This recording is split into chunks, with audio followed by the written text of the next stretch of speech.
Hello friends, hope you will all be fine. जीकेड में मैं हूं आपके साथ आपका दोस्त doctor Ashish. In this lecture today we will learn about the sources of the constitution. आज के इस लेक्चर में हम संविधान के स्रोतों के बारे में चर्चा करेंगे। तो आइए देखते हैं।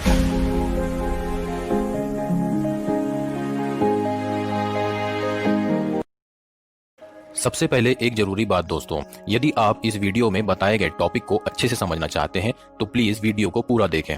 साथ ही बताई गई सारी बातों को ध्यान से सुने और साथ ही साथ इन सारी चीजों के अपने हिसाब से नोट्स भी बनाते जाएं। वीडियो में बताई गई सारी जानकारी किसी भी वनडे एग्जाम से लेकर मेंस तक की परीक्षा के लिए उपयोगी है। तो चलिए अब आज के टॉपिक की ओर बढ़ते हैं। भारत का संविधान विश्व का सबसे बड़ा लिखित संविधान है। इसमें अनेक देशों के संविधानों से प्रेरणा लेकर बहुत से प्रावधानों या प्रोविजंस को शामिल किया गया है। इसीलिए भारत के संविधान को कई बार कॉपी एंड पेस्ट संविधान या उधार का संविधान भी कहा जाता है और ऐसा माना जाता है कि यह हमारी गुलाम मानसिकता या एक कमजोर स्थिति को दर्शाता है। लेकिन क्या किसी से अच्छी बातों को ग्रहण करना या सीखना गलत है? क्या इसे हमारी गुलाम मानसिकता कहना सही है? इस बात का निर्धारण आप स्वयं करें। हमारे देश के संविधान में अलग अलग देशों से भिन्न भिन्न व्यवस्थाओं को अपनाया गया है, जैसे कि ब्रिटेन से संसदीय शासन प्रणाली जिसका 1919 से भारत में प्रयोग हो रहा था, अमेरिका से सुप्रीम कोर्ट एवं न्यायिक समीक्षा की व्यवस्था, कनाडा से संघीय शासन व्यवस्था, ऑस्ट्रेलिया से समवर्ती सूची या कंकरेंट लिस्ट का प्रोविजन आदि। इस प्रकार पता चलता है कि हमारे संविधान निर्माताओं ने अनेक देशों की उन प्रमुख व्यवस्थाओं एवं संस्थाओं को भारतीय संविधान में शामिल किया है जो हमारे देश की आवश्यकताओं एवं परिस्थितियों के अनुकूल थी।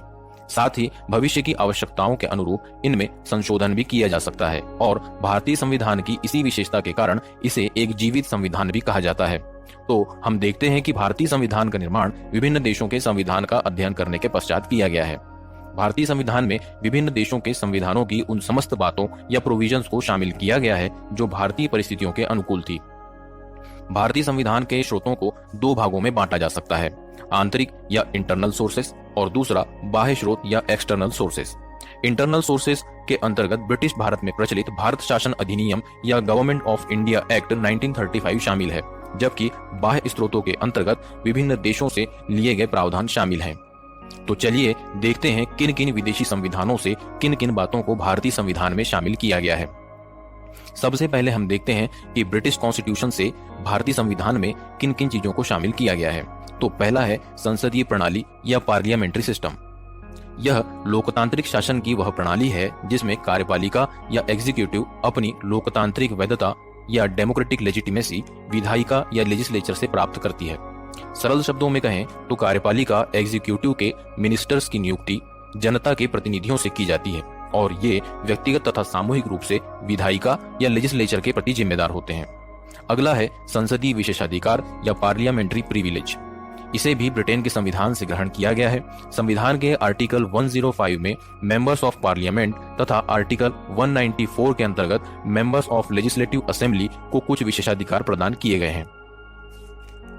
नेक्स्ट है द्विसदनात्मक संसदीय व्यवस्था या बाइकैमरल पार्लियामेंट। भारत में संसद के दो सदन लोकसभा तथा राज्यसभा है। इसी प्रकार राज्यों में भी विधानसभा तथा Vidhan Parishad legislative assembly and legislative council की व्यवस्था की गई है। इस प्रकार बाइकैमरलिज्म वह व्यवस्था है जहां लेजिस्लेचर या व्यवस्थापिका के दो हाउस होते हैं। अगला है कैबिनेट सिस्टम या मंत्रिमंडलीय व्यवस्था। मंत्रिमंडल संसद की लोकसभा तथा राज्यों में राज्यों के विधानमंडल में जिस दल का बहुमत होता है उस दल या पार्टी के सदस्यों में से चुने गए राजनीतिज्ञों का एक समूह है। इन्हें केंद्र में प्राइम मिनिस्टर तथा स्टेट्स में चीफ मिनिस्टर के द्वारा नॉमिनेट किया जाता है। इस प्रकार कैबिनेट महत्वपूर्ण मंत्रियों का एक ऐसा ग्रुप है जो देश या प्रदेश के शासन के संबंध में महत्वपूर्ण मामलों में नीति का निर्धारण और निर्णय करते हैं। अगला है रूल ऑफ लॉ या विधि का शासन। इसका अर्थ है कि कानून सर्वोपरि है और वह देश के समस्त नागरिकों पर समान रूप से लागू होता है।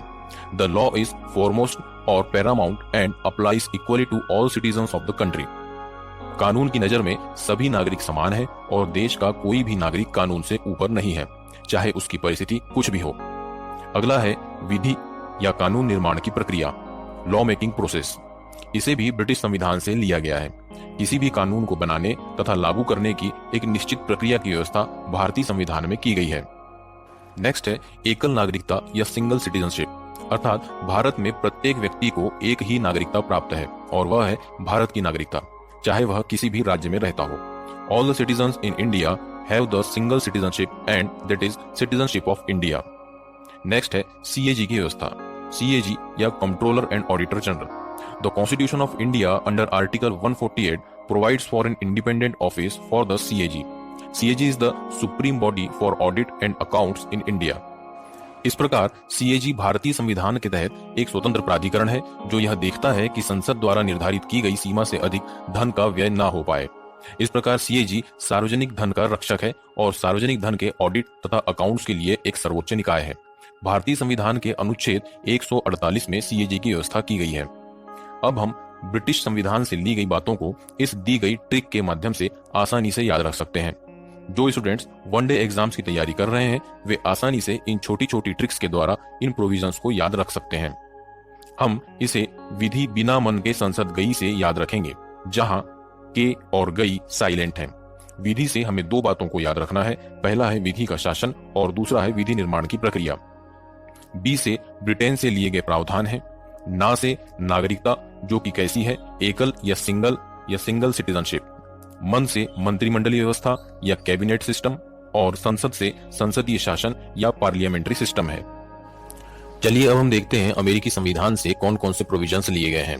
पहला है प्रस्तावना का विचार। जैसा कि हम पिछले वीडियो प्रीएम्बल ऑफ कॉन्स्टिट्यूशन में देख चुके हैं कि प्रस्तावना का विचार अमेरिकी संविधान से लिया गया है।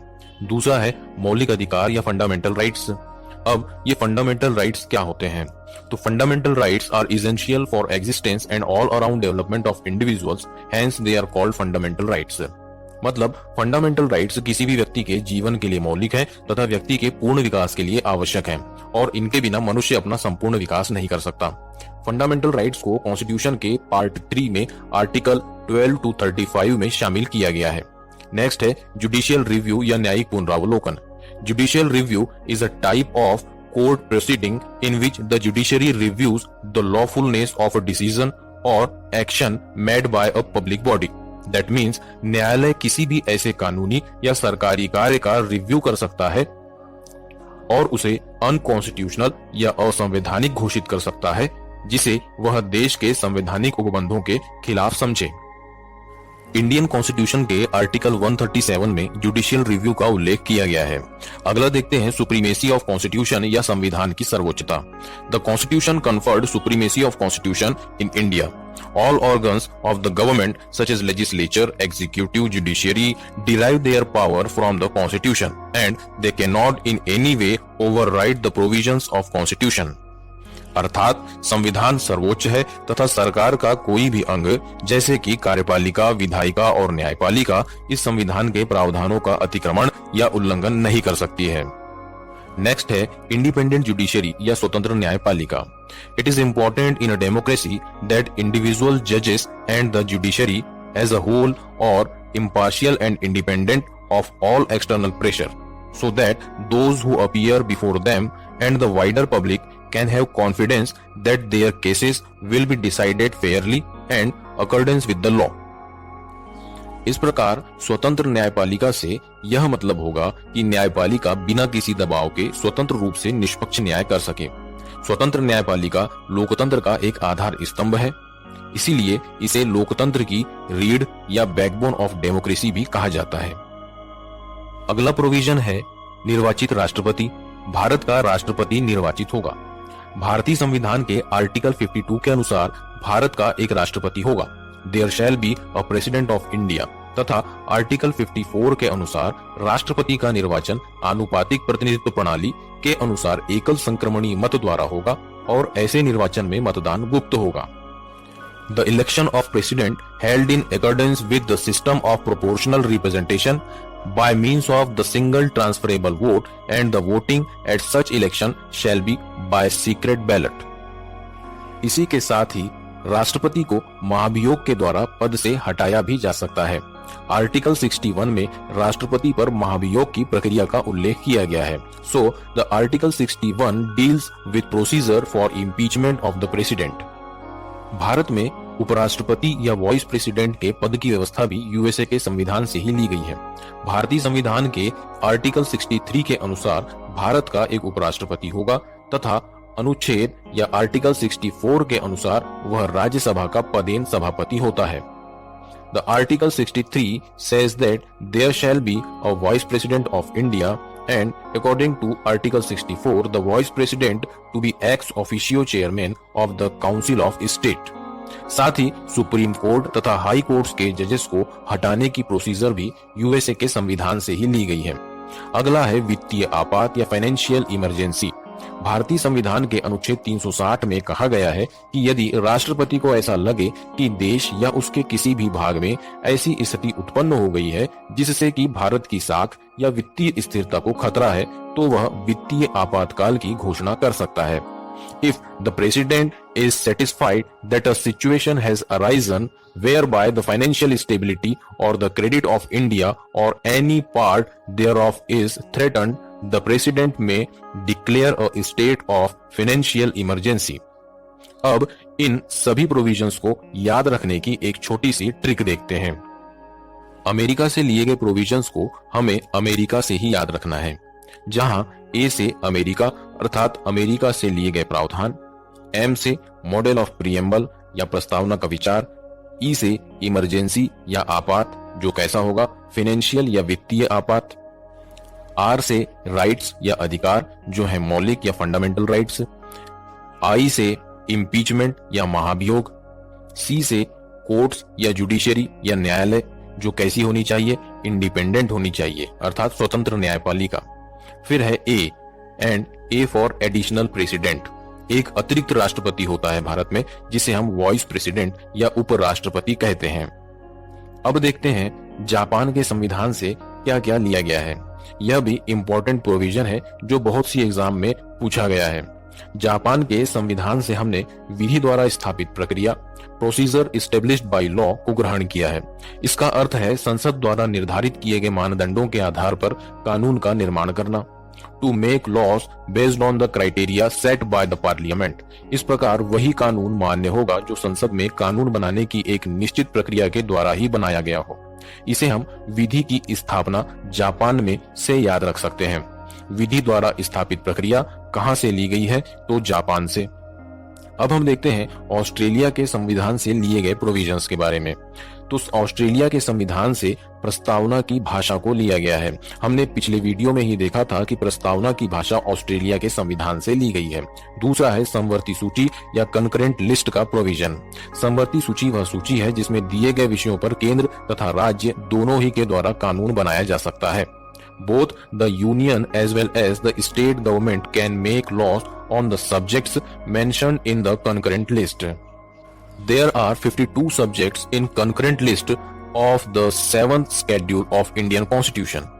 संविधान की 7वीं अनुसूची में 52 विषयों को समवर्ती सूची में रखा गया है।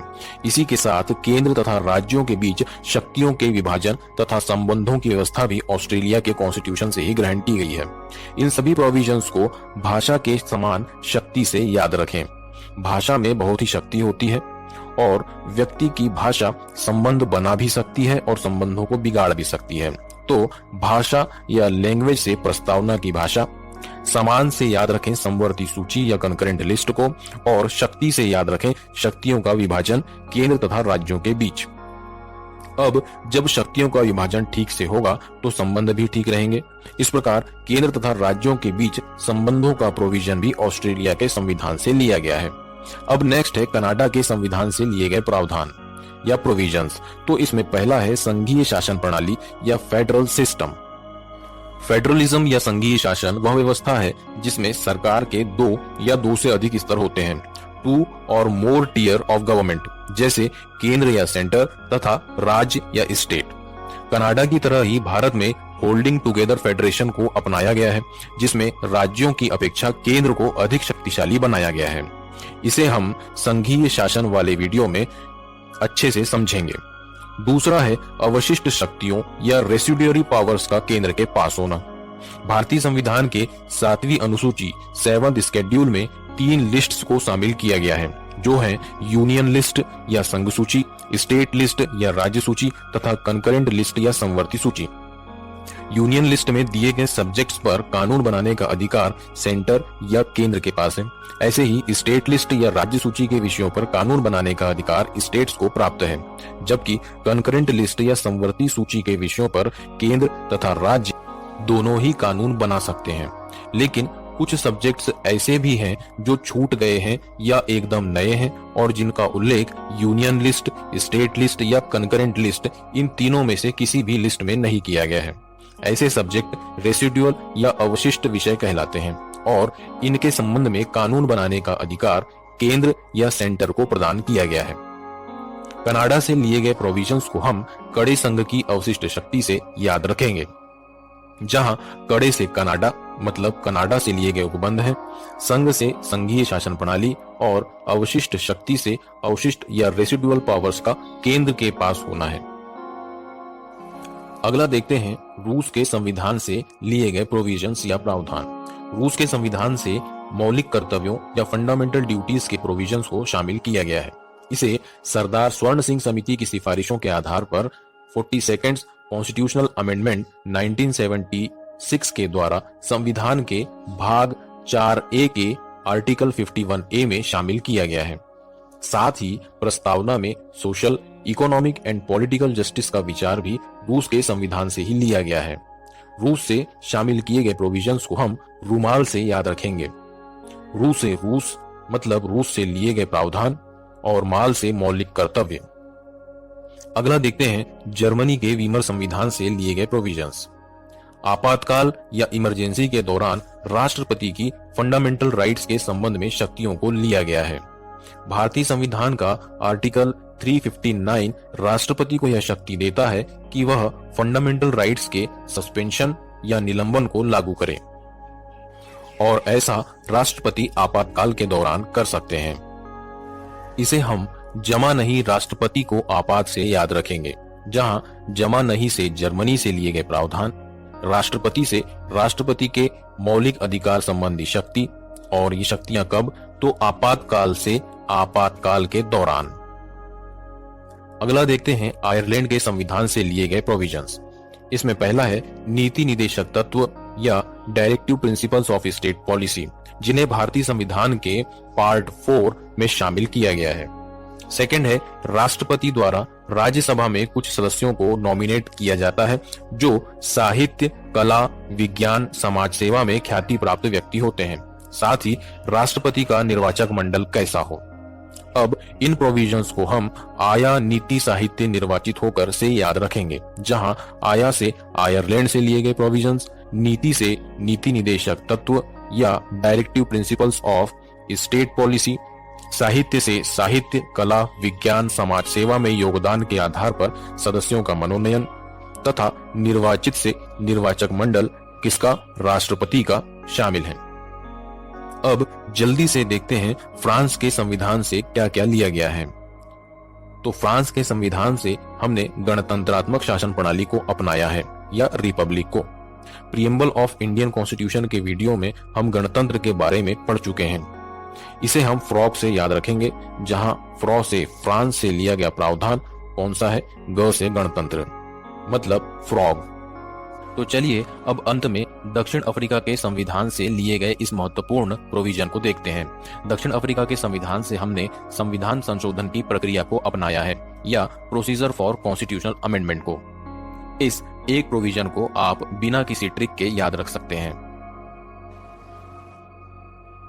दोस्तों, आज के इस टॉपिक से रिलेटेड क्वेश्चंस को आप नीचे दी गई पीडीएफ लिंक से डाउनलोड कर सकते हैं, जिसमें आपको एक मैप भी मिलेगा, जिससे आप उन प्रमुख देशों को आसानी से याद रख पाएंगे जहां से प्रमुख कॉन्स्टिट्यूशनल प्रोविजंस लिए गए हैं। तो दोस्तों, अगर आज की ये वीडियो आपको यूजफुल लगी हो तो हमारे चैनल को लाइक, शेयर और सब्सक्राइब करें और हमें मोटिवेट करें।